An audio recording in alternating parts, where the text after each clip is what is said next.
and welcome to this week's office hours. Now, I know it's a little bit early, but Halloween is kind of the start of the holiday season, at least when it comes to Halloween candy. So I want to make sure that we're all prepared to handle this in the way that's most aligned with our goals. And we'll get into exactly what that means as we go through here. So I want to break this down into two different sections. One that is related to people that are going to be calorie restricted, or what we will refer to as dieting with intention, and people that are in maintenance or maybe in a surplus during this time as well. And we'll talk about the different merits and drawbacks of different approaches for different goals as we go through. So remember, everything is said with different goals in mind. So make sure if you are listening to this, that you're paying attention as to what piece of advice aligns with which goal. So surviving the holiday hunger, which may not actually be hunger, but just maybe binging. So generally with the holidays, they can be a very challenging time. The average American can gain anywhere from 10 to even 15 pounds during the holidays. And the reason for this is that we do tend to eat a lot. We tend to also be less active, especially in colder climates. So there's a few co-mitigating factors involved in that. But we want to make sure that we're eating in alignment with our goals, because that is very important to anyone, I'm sure, watching this video. So important things to remember: you want to set yourself up for a win. So if you are the person that has some big holiday traditions of feasting, Thanksgiving is a big deal in your family or something like that, you don't want to try to resist that urge to participate in an important social cultural event. You want to find a way to bake that into your plan. So if you're a person that struggles during the holidays to eat even in maintenance, it's probably not a good idea to put yourself into a calorie deficit during that time. So set yourself up for a win. You want to decide whether or not it makes sense logistically based on your year-long plan to be in a diet during the holidays. It may not be realistic for some, and this can actually be a good opportunity if you are looking to put on some muscle mass to take advantage of some extra calories, which we can go into in a second as well. As always, I advocate having a plan. Sometimes having a plan means having free days on the holidays, but at least you're planning ahead and not being reactive. Being reactive is how things can often get behind us or out of control.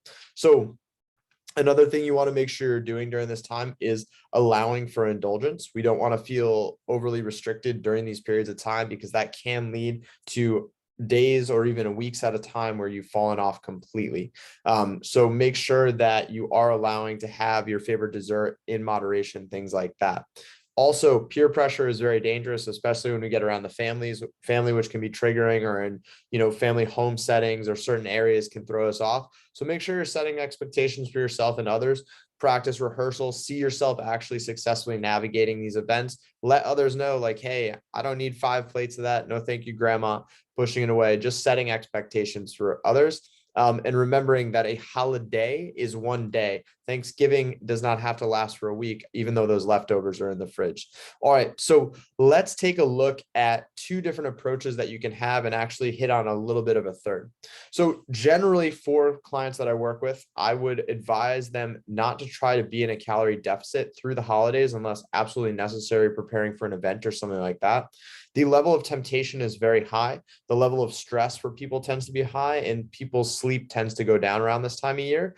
All factors that can contribute to lack of motivation or willpower to adhere to a diet, setting you up for guilt and falling off. But if you must diet, let's walk through what that looks like. You want to make sure you plan out the day of eating. If we'll use Thanksgiving as an example, that you plan your calories as closely as possible, starting with your breakfast in the beginning of the day, all the way to the afternoon or evening meal. Now, you don't want to have to completely deprive yourself of some of the things that you want, but it's important to remember that you should be tracking food if you are dieting, and that you should try to limit your portions and measure them as closely as possible. Now, you don't want to be bringing a food scale to Thanksgiving dinner. We can use the hand measuring method. It's only one meal, but you want to treat it like one meal. So stick to one plate, right? Like you normally wouldn't eat 5 plates of food. There's no reason to do it at Thanksgiving if it is your goal to be on a calorie restriction or be in that diet phase. Pick your spots, meaning if you have a favorite dessert, awesome, have a little bit of that, but you don't need a taste of every dessert at the table. There will be another opportunity to have that dessert that doesn't contradict your goals for the time. One thing people often make a mistake is they skip breakfast, and you definitely don't want to do that, because that's going to lead you to be extra hungry when you get to that meal that has hyperpalatable foods that you're probably going to overindulge in. So make sure not to go too wild at dinner, and not skipping breakfast is going to help you stay on track with that. Keep breakfast a little bit lighter than usual to save some extra calories for that margin of error, but don't skip it altogether. I suggest getting a workout or some movement in early in the day and always walking after you eat. Couple reasons for this. One, it's going to help to initiate digestion. And another reason is that when you take a walk, you're signaling to yourself that the meal is over. So plate is done, no temptation to walk back up and get seconds if you go for a quick walk around the block and then come back in. Now, perfection is not the goal in these holidays, but we want to be as close to possible and leave that margin of error. When it comes to things like alcohol and desserts, we want to limit it to no more than probably 2 drinks if you're in this deficit right here. And then with dessert, smaller portions, then grandma's going to give you that huge piece of cake. Make sure you have a smaller portion and try to stick to one dessert. Now, this is if you're in a calorie deficit. If you are in maintenance, or on the other hand, if you are in a calorie surplus trying to build muscle, I always advocate eating mindfully. Don't stuff your face until you fall asleep on the couch, which we like to refer to as food coma, but I'll let you know the actual technical term is postprandial somnolence. So that's the nerdy way of saying food coma from eating too much. Maybe it's a tryptophan in the turkey. It could be that you just ate 8,000 calories. Hard to tell, right? So make sure that you're eating mindfully, eat slowly, speak with the people in front of you. Don't be an eating machine. And you'll probably start to get full. Pay attention to that and eat till full. Don't eat past that. Track or don't track, depending on how comfortable you are with that. Sometimes for clients, if it feels safe, I suggest taking a free day from tracking. That means really paying attention to eating mindfully, but you don't have to whip out MyFitnessPal or your tracking software in the middle of dinner and throw everybody off. Eating until full is really important. So make sure that you're paying attention and not eating ahead of your fullness. So don't get up and stuff your face. And that starts with eating breakfast. So again, whether you're in a diet or you're in maintenance, make sure that you're eating something early in the day so you don't show up to dinner starving. And this applies for, the fall holidays of Thanksgiving and then also the winter holidays and New Year's as well. Pick your must-haves. I know there's going to be dishes that are your favorites to have at this time of year. You don't need to have every single thing if you don't absolutely want to. And if you do, make sure it's a small enough portion that you're not overindulging in a way that makes you feel sick or overwhelmed.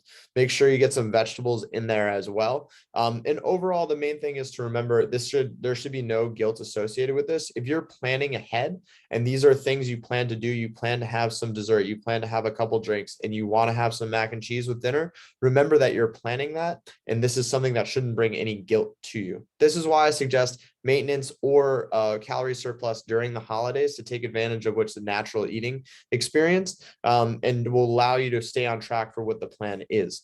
The other thing to remember is that the holiday is one day. So even though leftovers may be present in the house afterwards, you want to make sure that you're getting right back on track. So if that means reaching out to your coach or, writing down your commitment to yourself to get back on track the next day and right with the tracking of food, very important not to let the holidays bleed over. Even if that food is in the house, it doesn't mean you can't eat it. You just want to be careful to measure it out. And some of those things may be hyper palatable, like macaroni and cheese or pumpkin pie, something like that. You may want to avoid them and make sure you got your fill within the safe limits on the actual day. So I hope this helps. Remember that it's not really advisable to be eating or be on a diet during the holiday phase. But if you do have to follow these guidelines, and better choice maybe to be in maintenance or in a calorie surplus, still eat mindfully, track or don't track your food depending on how strict you want to be with your goals, and just enjoy the experience with people and limit it to one day.